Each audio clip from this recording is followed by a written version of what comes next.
Good evening, Assalamu alaikum wa rahmatullahi wa barakatuh, and welcome back to Hilaal Live. My name is Firas Patel. I'd like to thank you, the viewer, for staying with us. And of course, I'd like to thank my colleague Luqman Shadrack for taking you through that first part of the show. Now, Armistice weekend was a weekend which commemorated over 100 years ago, which marked the end of World War I.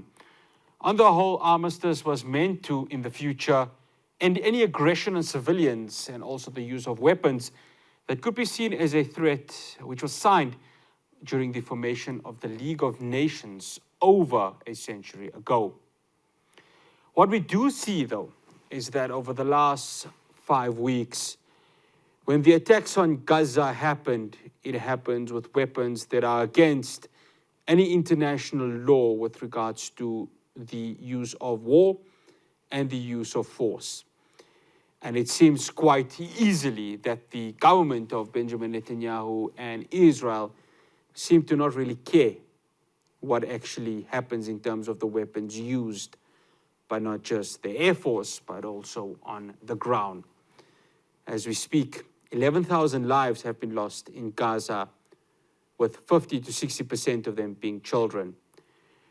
And I don't need to remind you, of course, what had happened at the Shifa hospital over the weekend, when babies could not get the basic human rights encharted within the United Nations, when that hospital was bombed. So we ask ourselves, what is really armistice? Is armistice really something worth celebrating? Or is it just another weekend in the international calendar where we look back and we ask ourselves, what really more can be done? Joining me now to discuss this, I'd like to welcome Abeedah Adams, who is a member of the Palestine Solidarity Alliance, and also Tauriq Jenkins, who is the convener of Save Our Sacred Lands. It's an organization aimed at protecting sacred land in Cape Town by the takeover of multinational conglomerates. Abeedah and Tauriq, assalamu alaikum rahmatullahi wa barakatuh, and shukran so much for joining us. Wa alaikum salam, and thanks for inviting me. Now, it's an absolute pleasure. Abeedah, I'm going to start off with you. Armistice weekend, it's just another weekend that means nothing, isn't it? You know, actually, I have to agree with you, unfortunately. I mean, I even when we were planning for our march on Saturday, the 11th of November, there was mention made of this. And I did some of research, and there isn't. So it's, again, as you said, one of these days that we observe, but we don't really apply. And if you think back in terms of history, that this was post-World War One. But if we'd really observed this, there should not have even been an instance of World War II. And also, if we're linking of the current struggles of what is happening with the Palestinian peoples, absolutely we should not be in this situation where the genocide is unfolding on our TV screens. And I mean, we know it is not just the Israeli regime who is very arrogant. I mean, Netanyahu and his whole cabinet referring to people as less than animals and talking, for example, of dropping a nuclear bomb.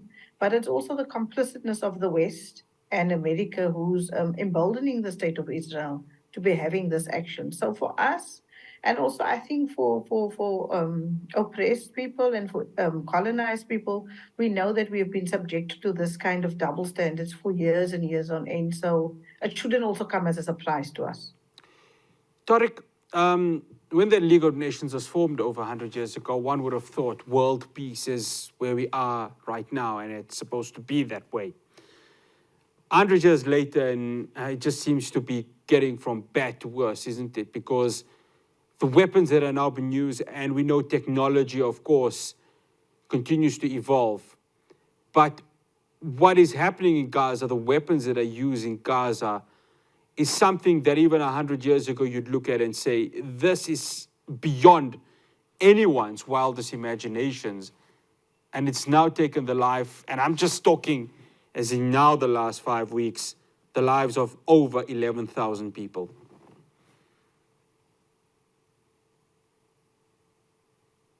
Tauriq, can you hear me? Yes, I can. Yeah. I think one of the things that is hiding in broad daylight is the role of giant tech companies. As we know that Amazon Web Services, for example, has 5 to 10 year contracts with various intelligence entities around the world, including MI5, MI6, the Pentagon, the CIA, and in particular the Israeli military. A very controversial project called Project Nimbus, a $1.5 billion dollar contract with the Israeli military, including billions of dollars that have been recently invested in the Israeli Amazon. Particular dilemma where we see how terrorists are moving into the terrain of Hungary. Important for us to then begin to identify what are the administrative and roles of tech companies that. Okay, we seem to have lost Tauriq there. We hope to get him back on. Abeedah, you were in Cape Town, obviously, this past weekend, but we saw on Saturday on one side of the coin a very peaceful march. The numbers were massive. Yesterday, of course, we saw police brutality. Now, obviously, when we look at the history of democratic South Africa, one incident that stands out, it's none other than Marikana, where so many miners had lost their lives and that had taken away the breadwinners of the community of Marikana. You were there yesterday. Talk to us about that. Was there any reminiscence of what had happened in August 2012? And even let's go before that, during the apartheid time, where police brutality was at its highest. You know what, I can definitely say, I know for myself, I actually realized that was actually very triggering. When that first stun grenade went off, just the sound of that actually triggered me personally. I was very afraid because, it just came out of nowhere. And it took me back. I mean, like, I was a student activist during the 80s. And definitely, I think, not just taking me back to my activism as a young person, but also what is happening at the moment on the Cape Flats. We are subjected to high incidents of crime and violence. And that, I think, has also contributed to the frustration and the anger of the pro-Palestinian protesters, because what we were very clearly saying is that we do not see police, or whether it's local, the legal law enforcement of the city, or the SAPS police officers, when we are subjected to the crime and the violence in our and poor and working class communities, and that yet they were there out in full force with their riot shields, and we were very peaceful. Our intent was peaceful. We said that we will come and picnic and oppose the pro-Israel Zionist observant in terms of in terms of their gathering. So there was no and so we couldn't even understand or comprehend that you had such a huge presence of police force there to be there. It was really, I think, frustrating, but then also to be subjected to the fact that this police force is protecting people who proudly want to display the Zionist flag, which for us symbolizes apartheid. It symbolizes a genocide and an ethnic cleansing that is currently happening to the Palestinian people. So that was really a problem. But also the attitude for me, from where I was interacting with the police, because we knew at one stage we have to intervene so that we can precisely prevent any tragedy happening. We don't want, and we don't need another Marikana or another June 16. That is absolutely not what. But for me, one of the big concerns was the attitude of the police force and of the law enforcement officers from the city. I just felt that, it was almost like they were kind of itchy fingers, trigger happy kind, almost like, we want you to make a move. So, I'm very thankful and grateful for the intervention of some of the people from organizations, although I must say that this protest was actually not organized by any organization. It was really just spontaneous, because people felt that they are going to have a pro-Zionist Israel protest there. We cannot allow that to happen in the city of Cape Town. We cannot allow it to happen in Western Cape, and we cannot allow that to happen in South Africa. We need to send a very clear message to people in South Africa and to the international world that Zionism will not be allowed anywhere in a democratic state such as South Africa. Tauriq, I hope you're back with us. Okay, yes, Tauriq. I am. Thank you. Okay, Tauriq is back. Tauriq, I want to get your views on this. So there's one side of course, Abeedah mentioned it, that obviously, the pro-Palestine marches, pro-Palestine protesters did not want to see, of course, the flags of Israel or any of the pro-Zionist marches taking place. But they, on the other side, would say, well, because we live in South Africa, because it's a democracy, we are allowed to. I don't know the full history. I'm assuming that they went through, obviously, the right procedures to do it. Maybe you would know better. But do you feel that any protest by Israel undermines the word democracy and undermines the word freedom when you look at what is currently happening in Gaza and the rest of Palestine? I think we're dealing with a situation where most of the international community has determined that genocide is unfolding in the Gaza.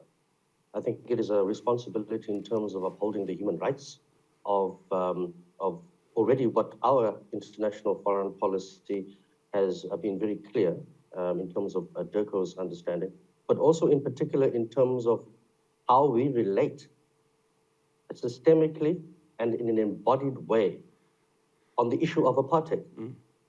The very definition of apartheid in terms of its experience and in terms of how it's also being articulated in terms of the current instruments being deployed in international law comes from our history. We share a history of apartheid spatial planning. We share a history of colonialism. We share a history of indigenous communities that have been subjected to forms of ethnocide, genocide, language loss.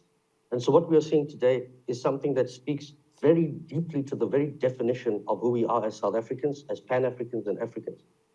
And so while we do have freedom of speech, and while we do have this particular edict, which we must enshrine as people in our and protect our constitution, I think when it comes to creating small enclaves that will promote the vestige of apartheid, that will promote a particular kind of narration that creates a distortion on the fact that genocide is happening, and that we have to do everything in our power from where we are sitting in any small or big way to make a contribution towards the ending and the immediate ceasefire and the stopping of the murder that is unfolding. I think, as you say, we are in an extraordinary set of circumstances. And I think that this particular peaceful show of demonstrating that as South Africans, we will not tolerate colonialism. We cannot tolerate vestiges of apartheid in peaceful ways as that was done. And I think what is important here in terms of the march yesterday to differentiate, the South African Police Service and law enforcement. It was law enforcement, which is which falls under the directorate of the Mayoral Committee, was out in full force, over 230 members, close to about 100 cars, 3 Caspers, a water cannon truck, 2 water cannon trucks. And I think that level of militarized coordination of a particular force that is ostensibly being commanded by a group of politicians at a time on a Sunday afternoon, I think is also something that we should look into. I think public open spaces which are there for people to enjoy and to express themselves shouldn't necessarily be turned into militarized spaces, militarized zones. And so I think it is part of it is both part of our human rights, but it also is part of our collective birthright to completely empathize and find that the notion of apartheid, in terms of apartheid that still persists in our country and apartheid that persists in other places around the world, can only end when apartheid ends in of itself. And so the notion that until apartheid ends in Palestine, we are free from apartheid, is not just a symbolic saying. It is a veritable, accurate understanding of the histories of our collective consciousness, the histories of our collective pain. And if we are going to deal with both issues of intergenerational trauma and both issues of the immediate crisis in terms of living in a post-apartheid and neo-colonial society as we are living, when we are wrapped with a whole range of social ills, we have some of the largest statistics of gender-based violence in the world, of killings and murder in the world. And so, in the Cape Flats, our people are relegated to concrete jungles. And when you take a look at the apartheid spatial planning of the Cape Flats from an aerial view, the spatial planning of Soweto from an aerial view, the spatial planning of Auschwitz from an aerial view, and the spatial planning of Gaza from an aerial view, we share the same kind of engineering. And as such, we share the same kind of experience. And so I think it is a denial and a betrayal of who we are in terms of how we define our rights and how we define our humanity, not to stand 1,000% with the blood that is being spilled and with the rest of the world, where we must share and also lead the cry for an immediate ceasefire and for the re-empathizing Tauriq, I have to stop you there. The main aspects of what we're talking here. Tauriq, I have to stop you there. Sorry, we have gone a little bit over time. We will continue the conversation with Abeedah Adams and Tauriq Jenkins.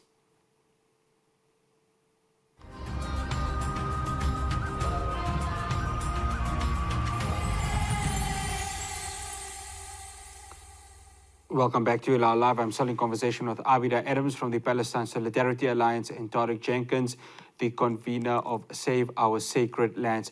Tauriq, I want to come to you. What we saw yesterday, of course, was really a sort of reminder, and I asked this question to Abeedah regarding Marikana and even, before that, during the times of apartheid. The people that were arrested during yesterday, what were their experiences when they, of course, spoke to you about it? Because I saw a video on social media where one of them were actually dragged, and I didn't live in apartheid because, I was too small to remember it, but, both you and Abeedah could maybe relate to it. Was there any, reminder of, those dark days of the 70s and the 80s when South Africa was really in such a bad place? I think it wasn't just a reminder of the dark days of the 80s and the 90s. It's actually a reminder of exactly how law enforcement behaves with poor working class Black communities, street-based communities, people in occupations. We saw that during the C-19 pandemic, there was a spate of unlawful evictions, which included all kinds of militarized violence against people. And so I think what we saw really now in this particular situation was how people were, had come with their families, and then, were quickly into a confrontation of a kind which, on such an historic occasion, becomes a traumatic episode in terms of our history, of liberation and resistance. Interestingly enough, the three young men that were arrested today were in court, and the matter has been withdrawn. The regional prosecutor and the district prosecutors unanimously agreed that there was absolutely no merit to the matter, and therefore it could not be enrolled. And so I think that that is a vindication in as far as the truthful underlining principles that were shown yesterday, and especially also on Saturday, where 250,000 or so, this is an estimation, of people walked peacefully through Cape Town. It is something to say that when communities come together and begin to challenge a force and political power, how are authorities being able to wield these kinds of policing force against communities? And in this case, I think we need to also distinguish, the role of Metro Police, the role of law enforcement, and the extent to which clearly, the city of Cape Town had prepared a large number of militarized personnel, including vehicles. And the question would be, how much money did that particular kind of operation cost? Abeedah, let's turn back to Gaza. Now, we saw 3 weeks ago when the General Assembly, of course, called for a ceasefire. It was an overwhelming majority that had called for a ceasefire, and yet, because of the veto powers of the Security Council, it is not able to happen, namely the United States and the United Kingdom. I mean, we're in a tricky situation, but a sad situation, aren't we? That because of Israel's allies within the Security Council, they can do what they want, how they want, and they really will not be held accountable. Is that a weakness of a global body like United Nations right now? Look, I think for that has always been the weakness of that kind of multilateral body. I mean, some of us see that as just another imperialist organ in terms of its priorities. If one look, for example, if we compare what is happening in Palestine compared to what is happening in the Ukraine, complete double standard in terms of the international community. Even here in the Western Cape, our premier has said very quickly that if Vladimir Putin sets foot here, he will arrest him, because there's an arrest warrant out for Putin. That is why one of our demands, for example, on Saturday was that the DA-controlled provincial government must also give us the guarantee that if Netanyahu sets foot here, that he will also then make sure that he is arrested. And then in addition to that, we want the DA government to, for example, declare solidarity with the people of Palestine and condemn the current genocide that is perpetrated against them. I think that is the one part. But I think for us, what is I think probably that there are rules for some and there are rules for others. But I think we shouldn't lose heart of the fact and sight of the fact that although the UK, for example, and the US is largely complicit and supporting the Zionist state of Israel, that if you look at what is happening with the ordinary people in those two, it's not limited to that two countries, but if you look at those two countries, the amazing number of people has been coming out onto the streets to condemn what is currently happening, and they are all the one same unified demand that the genocide must stop. So I do believe that there will be the tide is turning, and it will be turning because ultimately and eventually, this will be probably another defining moment, for example, for the US, as was Vietnam, where people and young people are saying we cannot be supporting this. But I personally, and I think a lot of us who's been activists, we do not have a lot of faith in these multilateral institutions because if you think, I think since 1967 or maybe even earlier, so many resolutions has been drafted and issued at this UN condemning the acts of the Zionist state of Israel, but that is where it stops. I mean, nothing has been done. That is why, for example, we are now saying that there must be some form of force, whether you call it a peacekeeping or protection force, to actually be able to be in the state of Palestine to protect Palestinians. I mean, you see, I mean, we are a part of a number of these solidarity groups and that kind of organizations. I saw something earlier that says images are disappearing from the world and martyrs are being killed silently. Last night, Gaza City was an area for successive crimes. Very violent raids were subjected to the city, and no one knows what is being bombed due to the lack of electricity and the internet, the absence of journalists. So there's these ongoing atrocities. And for me, what the UN at the moment is just, are they ineffectual or is it the political will? And one of the big problems, of course, is the veto power that the G7 have in terms of the UN. So that can never be a fair process because we see America always siding on the side of regimes such as Israel, right? So those are for us the things that tells us that we do not have, I mean, our own experience, we do not have a lot of faith in these multilateral imperial. It serves the purposes of imperialism. It doesn't serve the purpose of the people and the working class and poor, exploited and oppressed and colonized people. So that for us is the problem with the body as the UN. Of course, what we as much as we say that, we understand the limitations of these bodies, but we will still use it to achieve, if it can assist us in achieving an immediate stop to the genocide, we will use that bodies, but we know it's been extremely ineffectual.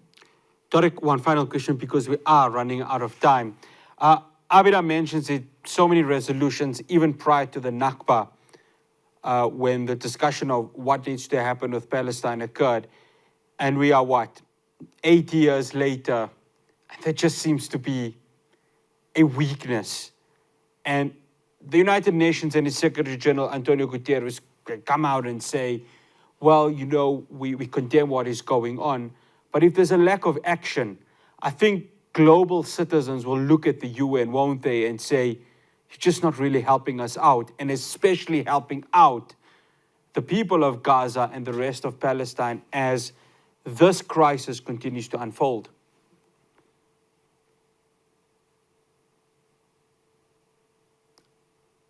Tauriq, are you there? Tauriq? Yes, I'm here. Okay, yeah, the floor is yours. Thank you. When we look at, for example, what happened on the 16th of April, 1994, when our country achieved its independence, in that same month, 880,000 people in Rwanda were genocided. There was a massacre, and international powers understood that there was a final solution, flowing through Rwanda. At that stage, Rwanda was part of the Security Council's rotating chair, and there was, the kind of blockage that that later on the Clinton administration had to apologize for. It is a devastating situation right now where the world is seeing every hour the unfolding of a Holocaust. The allowance of this particular Holocaust to continue basically undermines all the reparative and restorative justice processes that have taken place in the world, recently with regards to what happened in Auschwitz, with regards to what happened in Rwanda, with regards to what happened in the Darfur. How long does it take for the announcement to become clear? And how long does it take for the human bodies that are suffering and are being basically disembodied as we speak to have the correct form of response? And I think that the current international order with the United Nations clearly requires a complete overhaul. And this is a litmus test, not only in terms of the United Nations, but it really is a litmus test to all major countries in terms of their current position. I think that this is also a very important moment for the global South and for African countries to really put as much pressure as they possibly can in terms of imploring the broader international community to stop this hypocrisy immediately and to really push for an immediate ceasefire and for the humanitarian aid that is so dearly needed right now. Abeedah and Tauriq, we'd like to say shukran to you so much for joining us. Unfortunately, that is all that we have. We really appreciate it. Assalamu alaikum wa rahmatullahi wa barakatuh. Wa alaikum salam. That's Abeedah Adams, a member of the Palestine Solidarity Alliance, and Tauriq Jenkins, the convener of Save Our Sacred Lands. After the break, I'll have your latest in news. Do stay tuned to Hilaal Live.